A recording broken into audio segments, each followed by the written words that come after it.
Start మరి first నుంచి అరదనదంట ఉతూళ్ళు పెద్ద రాజు ఉన్నాడంట. అది 7 ఉరుకులంట. వాళ్ళు వెళ్ళి చేపలు పట్టొచ్చారంట. 7 చేపల్లో చేప లేదంట. రాజు వెళ్ళి చేప నువ్వు వెళ్తాడు నాకు దద్దిమొప్ప వచ్చింది.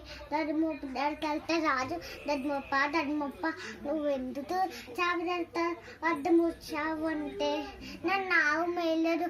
ఆవు దగ్గరికి వెళ్తే ఆవు నువ్వెందుకు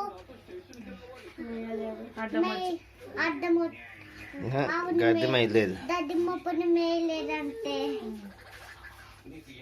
నన్ను పిల్లోడు తోడలేరు అంటే పిల్లోడు దగ్గరికి వెళ్తే పిల్లోడు నువ్వెందుకు ఆవు నీ తోయలేదు నాకు చీమ తొట్టింది నన్ను అంటే చీమ దగ్గరికి రాజు చీమ నువ్వెందుకు పిల్లని తుట్టా నా బండారు పుట్లు నేను వెళ్ళిపోతే ఊరుతుంటానా